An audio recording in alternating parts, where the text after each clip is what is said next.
Hey there, this is Alex from the Jane team. We are overjoyed to be here with you for the Wellness Center Creators Podcast. We know how important the work you do is, and we're here to support you as you learn and grow on your wellness journey. If you're new to Jane, we're a practice management software designed to be helpful to you no matter how or where you practice. We're confident you'll find Jane especially helpful as you get started in private practice. For some of our newest practitioners, it's our online booking that draws them in. A beautifully designed software that makes it easy for your clients to book with you, which means fewer back and forth emails and calls and more time with your clients.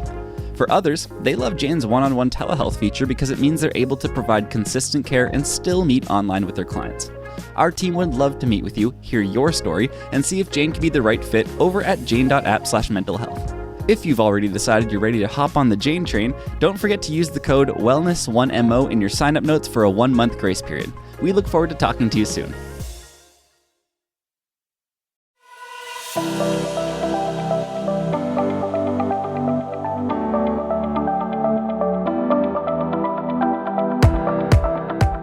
As health and wellness providers, we know that better patient outcomes require a whole person, multidisciplinary approach that we just can't provide on our own. That's why I've started the Wellness Center Creators Podcast.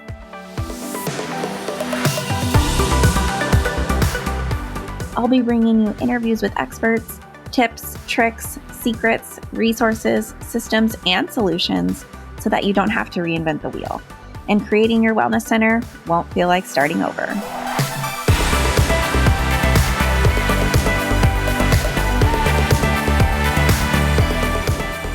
Welcome back, everybody. We have Darryl DJ Turner on the podcast today. He is an author, consultant, agency owner, and host of the Scaling Wellness podcast. Through his work and his agency, he helps wellness practitioners step out of the treatment room and into the CEO role, as well as help them keep their team's schedules full when word of mouth isn't enough. Through his podcast, Scaling Wellness, DJ and his guests discuss what it takes to grow and scale a happy, healthy, and profitable wellness practice beyond the owner themselves. Welcome, DJ. We're so glad to have you. Yes, thank you so much for having me, Kendall. So you're here today to talk about paid marketing in particular and how we can kind of go beyond word of mouth. What are the common mistakes with paid ads? Because I get this question a lot. And as health and wellness providers, I think we're used to the in-person networking thing. But when we go to do paid ads, it can feel really confusing. We don't want to waste our money. So what are the common mistakes? Yeah, that's a really great question. It depends where you are at on this journey, but the biggest thing that needs to be remembered that I kind of beat people over the head is that paying for advertising doesn't automatically make it better. One of the biggest mistakes I see is that just because I gave money to Facebook, Google, TikTok, whatever ad platform is going to exist in the next couple of years, that just because I give them money means that people are going to be interested in the thing that I'm offering. It means that they'll automatically want to buy it. The way I want you to think about it, and all the listeners, is that paid advertising really at the end of the day is going to buy you speed. If I am a door-to-door salesman and I am selling, a magical spray that keeps your walls clean from children, if you don't have kids, doesn't matter how many times I knock on your door, how loud I scream, you don't want this. By paying for advertising, instead of having to knock on 1,000 doors and that take 3 months, I can give Facebook some money and they can do that for me in a day or a week's time. And so that's the biggest thing to think about. Don't make the mistake of assuming spending money means what you're putting out there is actually good. So how can we reach our ideal clients if we're thinking about Facebook ads in particular? So one of the things that's really, really important is that you have a really great understanding of who it is that you're trying to bring in. And when we're thinking about a wellness practice, it depends, again, where you are, but we have to zoom out with any business, regardless of what kind of business you have. The beginning phase is this whole entire idea of product market fit. You're in the phase of still figuring out product market fit if you don't have a full practice. It doesn't matter if you're a massage therapist, an acupuncturist, a therapist, doesn't matter what it is. You effectively haven't figured out how to get what you have to offer to the people who want it, or how to take the people who are around you and develop your product in a way that they actually want something. So the first step is to know really, really well who it is that you're trying to reach.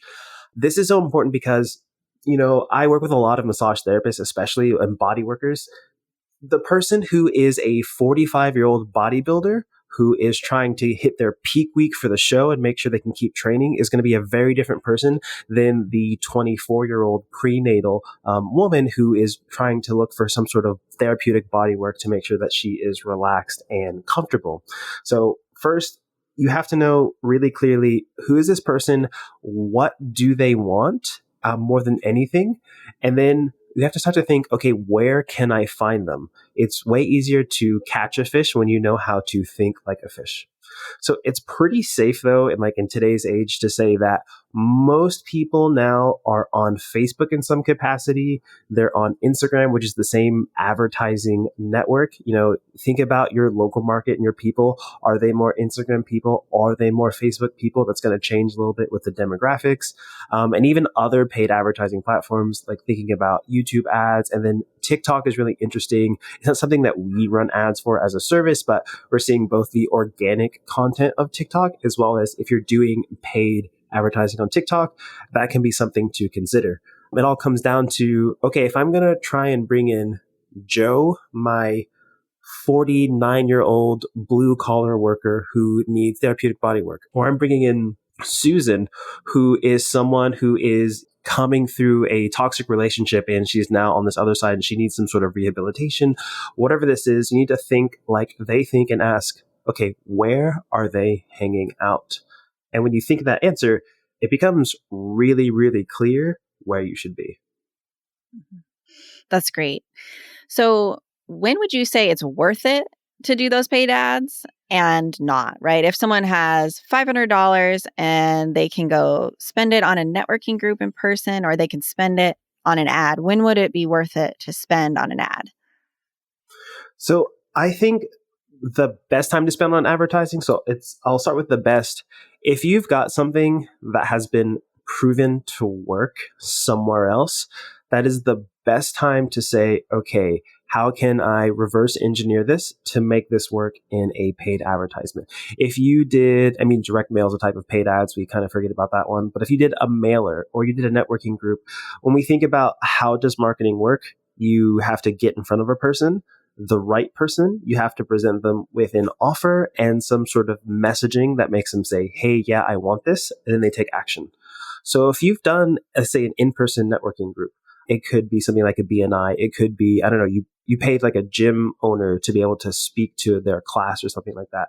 If what you were doing there worked, then you can reverse engineer, okay, people at the gym, okay, my introductory offer, is it a free consultation? Is it a discount? Is it an add-on? Is it whatever you offered? If people are taking it, then you can turn this into a paid advertisement. We're thinking about how much we're going to spend.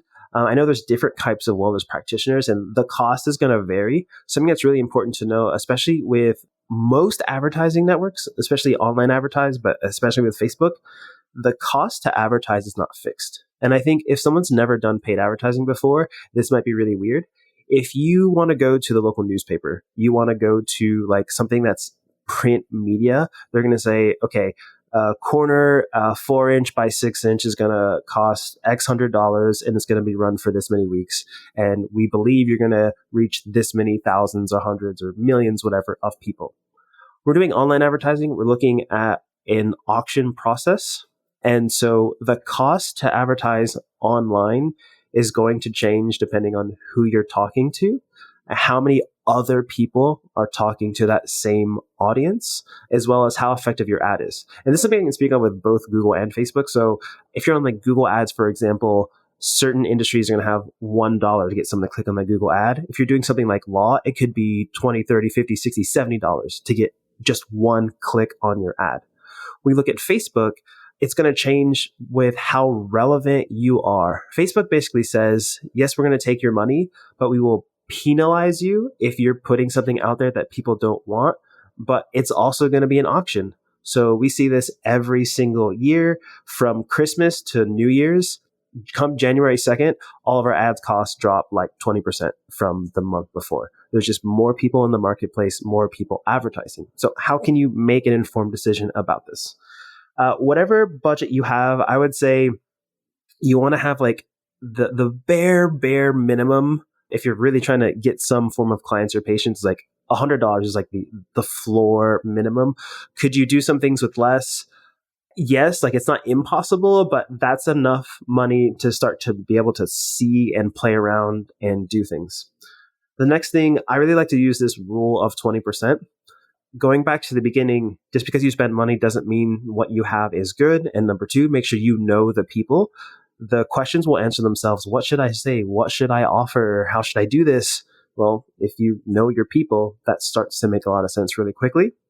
But still, there's variations and we don't know what's going to happen. So you've got $100. What I want to do with my $100 is I'm going to spend $20 and I'm going to say, okay, once I spent $20, did this get me the result I was looking for? Did it get people calling me, visiting my website? Did I get at least one patient out of this? $20 for one patient is pretty cheap, just for context. In like most markets, most kinds of services, maybe for like a bodywork service, you can get someone for $20. But did this get me a result? Yes or no? Or was there some sort of hint, clue that this is kind of working? I got a lot of engagement, but no one quite booked anything yet. Well, take your next $20 and say, okay, what can I change?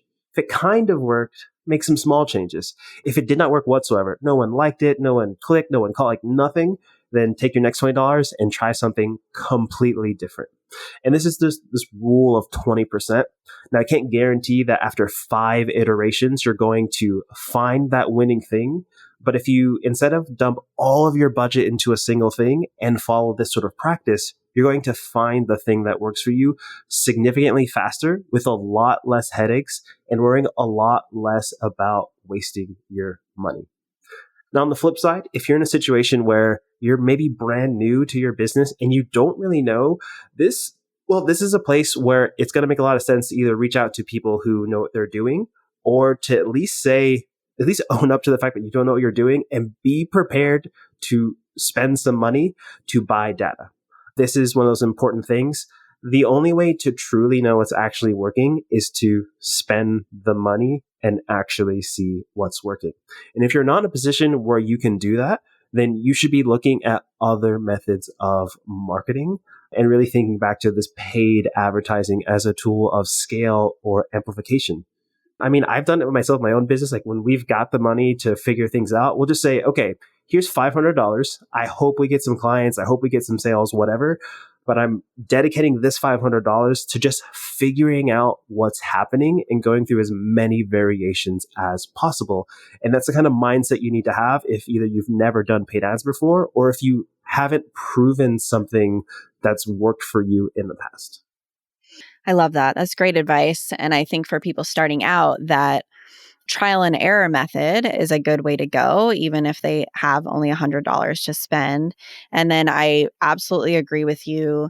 If you can, it's really important to hire someone who is an expert in paid advertising because there's so much to learn. And when we have a limited budget and we don't want to be wasting our money, there are people who keep up with every single change of Facebook and they know what to do. Right. So it is worth it to invest in that. Yeah, absolutely. And I think it's something just to consider, especially for anyone who's in the beginning. People who are a bit further in the process, they kind of tend to know it's like they've got something working. They just want more. They're going to go spend the money and figure out what's the thing that gives them more. When they're beginning, so I'm a musician, or at least I cry a little bit every time I say was a musician. If you think about any musicians, or like if you were, American student, you learn like recorder in the 3rd grade. The beginning of this process is having to learn not just how to play your instrument, but you need to learn how to read music. You have to learn how to practice. You have to learn how to carry yourself and all those things that come with being a musician. And then like the specific instrument is the last little piece. I say this for an awareness level, especially those people who are in the beginning. If you're figuring out your practice, you think, okay, I'm just trying to figure out how to be a therapist, how to be an acupuncturist, but you're having to learn every single skill of business at the same time. And when you see it like that, it makes a lot of sense to go get help, go lean on the people who are good at those other things while you have those skills you're lacking. Eventually, when it comes all together, it'll be so much easier down the road to just focus on that one thing, that just getting paid advertising to work, unlike in the very beginning. Absolutely.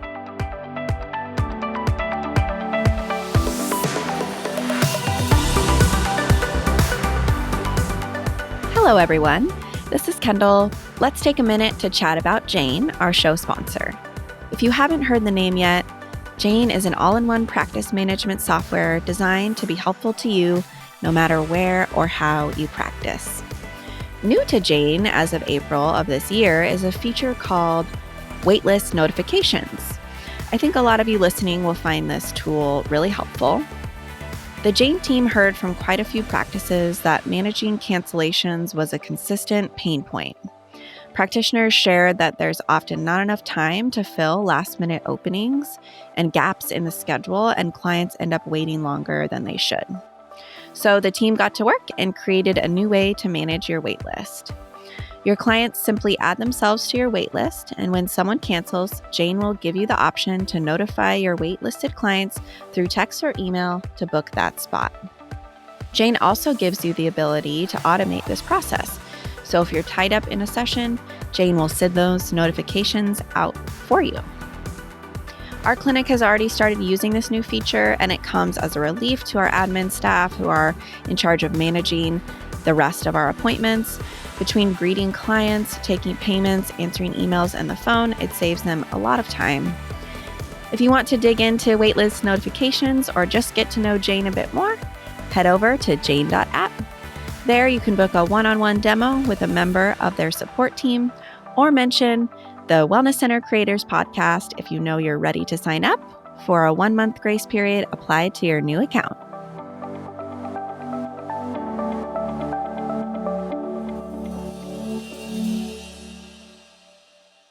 So, DJ, the other thing you're really great at, in addition to paid advertising, is systems, right? And understanding systems and how it works in the wellness field and wellness centers, wellness practices. So, if you could tell our audience, what are systems and how can they be implemented into a practice or a wellness center? So systems can be so abstract, but I like to think about systems as any combination of process, people, and we can include software. A system fundamentally is going to be either like a recipe that helps make sure there's a consistent result, or it's going to be some sort of procedure, process, tool that makes sure the same thing can happen again and again. So when we think about systems, if you have any sort of online booking, online scheduling, congratulations, that is a system that someone can see the calendar, put in their payment information or put in their scheduling and get on your calendar without having to talk to a human or without things falling apart. You worrying that like, oh no, what if they schedule on Tuesday, but actually I already have something else happening on Tuesday at 4, like whatever. That is a form of system. Where I think it's really important is that a lot of people don't think about what the systems are in their practice. When we think about being not just good practitioners, but good business owners, what's really important to remember is that your business is its own thing. Even if you are the business of one still, your business is its own thing that has its own wants, needs, and desires. And having well clearly documented systems are a big step to bridging more separation between you and your business. One of the things that I like to remind people is like, it's really unfair. If your business was a dog, it's really unfair to not give your dog water just because you're not thirsty.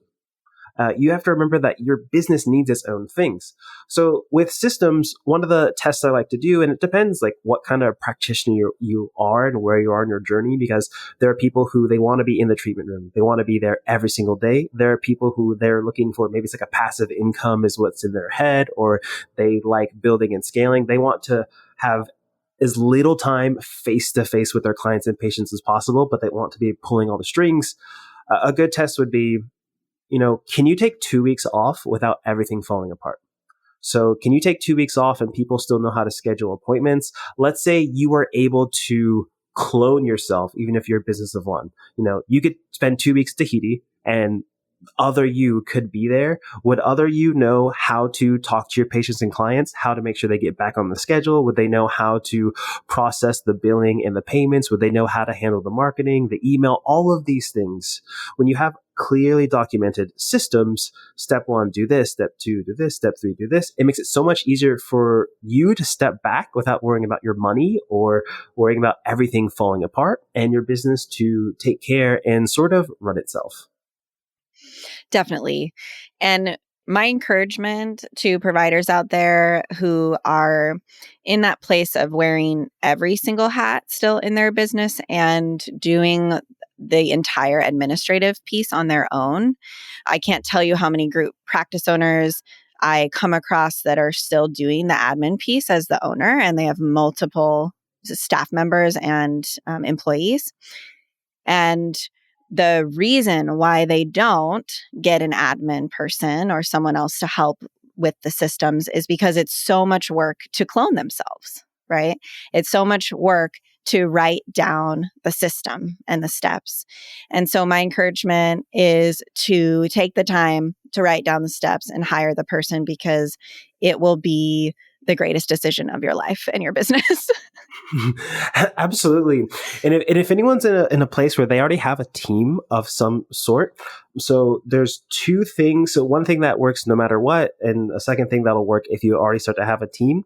No matter what, the first thing you should be doing is just documenting things as they are. And so I run an online business. Like, who I work with and my business structure are fundamentally different. So that means me sitting at a computer a lot of the time and just hitting screen record, and something that I would normally just do by myself, I'm literally talking through, here we do this, here we click this, this is why we do this, here are the rules to do this. And that's going to make it a lot easier to start to put these things in place. Version 1 doesn't have to be pretty if you don't have a lot of systems. If you've got nothing in place, something is better than nothing. You can hand off a video to someone. If we're thinking about what are things that are happening around the office in the physical space, this is where it gets a little bit tricky of like having permission to record things. If you have people, someone can be a dummy client or patient of yours, and you can role play through the scenario and just like put your phone in the corner and record, so at least you know how it's going. Because when you have that, you can, put that on an unlisted YouTube video, put this in a Google Drive and have someone else watch it. You can have, and there's automation for transcribing, or you can pay someone on Fiverr to transcribe that for you. That's if you're by yourself. If you've got someone on your team, there's a really, really good chance, and maybe not everyone, there's a good chance that there's someone on the team already who is just like a systems geek, and they may not realize it. This is typically the kind of person who's extremely detail oriented, who loves checklists. And they're the kind of person where if you're recording or talking through, you two can team together and say, hey, we do A, B, C, D, and they're going to be the person who's writing down all the small little things. They're going to be the person who's probably asking you more questions, or even the person who's saying, hey, wait, don't we actually do it like this? And why do we do it this way? Should we do it this other way? So use those people. I mean, if you're the owner from like a structural point of view, pay people for their time. Just give them more money, because every system you document, every SOP, every procedure you write, it's like cutting yourself a small check for more freedom and more autonomy. And it's always worth that investment. Yes, absolutely.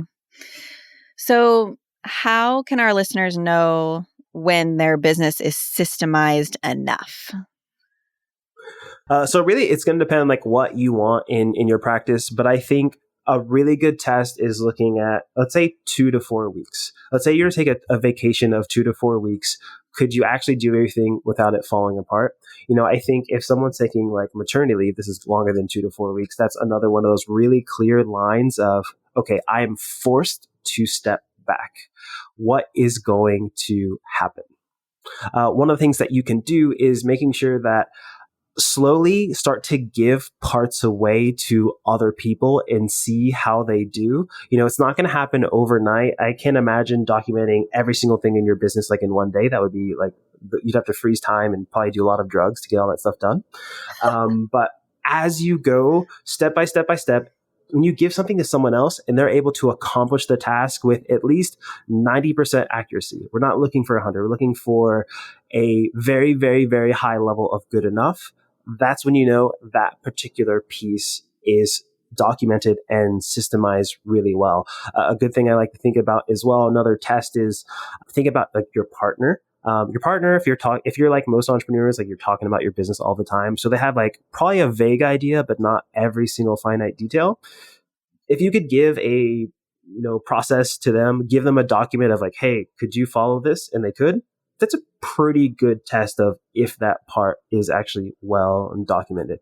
But really think about it. Sit down, and maybe it's a literal exercise where you book a vacation and you force yourself kind of feet to the fire, or the mental exercise of, okay, if I need to take 30 days off, what is going to happen? Depending on your team, maybe that's 30 days where there is the clients and patients are being seen with new money coming in. Maybe that's 30 days of only the existing clients and patients are being seen. But if you're gone for 30 days, are all the pieces clearly documented? That's when you know you're in a really, really good spot. I love it. Okay, so I would love to know more about your own story, how you got to be doing what you are now with your online business, if you wouldn't mind sharing with us. Yeah, absolutely. My story is all over the place, honestly. I think like a good Hallmark movie, it started with a young boy in love. And so several years ago, I was in college. I was kind of straddling this line of I was getting an engineering degree, I was doing music, starting a business. I was kind of like, yes, I have a degree in engineering. I should know how to build bridges, but really I was going to school to do whatever I wanted. At this time, being a musician, I'd gone overseas and I had fallen in love with this woman. That's like the nice version that, plan on telling our kids. What really was is there was a bar just for the performers, and my wife liked to volunteer there because she had a thing for meeting foreign guys. It's a big international music event, and all the people came, and she liked to bartend because, well, she who controls the beer gets to control the flow of men. So she met me at this event. We kind of met each other and we sort of hit it off right away. It was a weird feeling of like, I feel like I've known you my whole life, as cheesy as it sounds. So I came back to the United States, and like anyone in a normal long distance relationship, we've got an ocean between us. She's in Switzerland, I'm in America, trying to figure out how to close this gap so we can be together. We watched some opportunities come through. She almost came to the United States and that fell through. And I said, you know what? I'm going to figure out how I can make sure that I work anywhere and it does not matter. So I'd been doing some things. I'd been teaching music online. I'd been working on some other business projects with some other people. And it wasn't until I realized from really a bunch of like YouTube videos that was like, hey, this whole make money online thing, you can just do marketing. I hadn't realized marketing was the thing. I hadn't realized that aspect of business. It turns out I already had half the skills from the other business ventures I had been doing for myself. So I said, okay, I'm going to be the marketing guy. My first client ever actually was a massage therapist before I left that industry and came into dental. And I worked in the dental industry and it was really fun. I learned a lot really quickly, but there was a point where two major shifts happened. One, I kind of didn't love working with, old guys in suits. I mean, yes, they were doctors in coats, but the vibe was definitely old boys club. And then at this point, actually, the woman who had hired me in her business was pushing me out. I had worked for her, and then I went to say, okay, I'm starting my own thing in this space. And she pushed me out of the industry. And I thought, well, I'm not really married to dentists. Let me go make a name for myself in a space somewhere else. So I remember that massage therapist and I said, let me see what massage is all about. And I kind of never left that space only until recently. So I've been working with a lot of massage therapists and learning wellness through the lens of massage, especially of solo providers, all the way up to these team practices. When in the last 6 months, year especially, I felt that it was time for a change again. I had a big online event that went really, really well for massage therapists, and I started to cater to the different phases of business, and it went really well. And I remember thinking, okay, what if we did double this next year? And everything in my body shook and was like, no. Oh my goodness, whoa, I need to listen to the signal my body's telling me. And really what I realized is that I had kind of passed the phase of working with people who were just getting started because there was so much to learn and do. And a lot of the skills that I had, when I was in dental, I was working in a high-end mastermind, people paying tens of thousands of dollars to work with my boss and our team and do the marketing and all these things. And it was going to be a better fit for me to work with people who'd been a little bit further in the road. As I thought about who I had on my podcast and who I'd work with, these group practice owners were the things that were the people that brought me the most joy, had the most fun. And the way I think about it is like, there's a lot of people who are really, really good teaching you how to walk or how to run.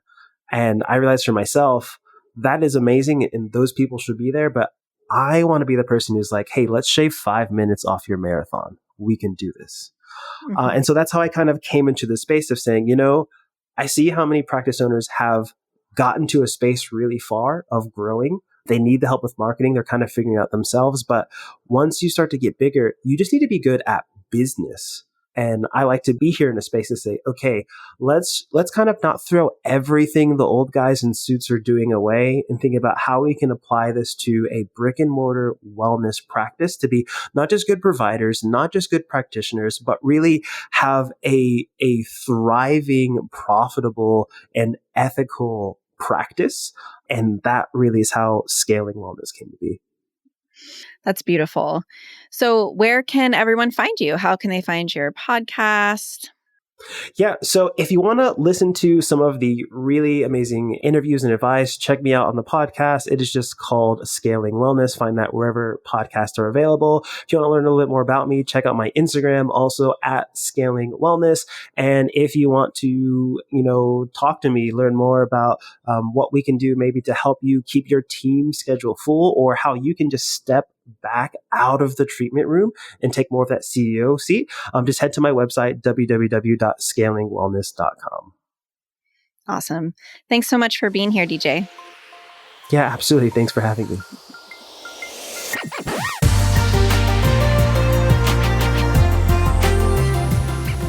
Thanks so much for listening to the Wellness Center Creators Podcast. I hope you enjoyed the episode. Please visit our website at wellnesscentercreators.com for more show notes and additional episodes. Plus, if you do have time, please subscribe to the podcast and please consider rating and reviewing the show. That will help other people find us. Thanks again for listening, and we'll catch you next time on the Wellness Center Creators Podcast.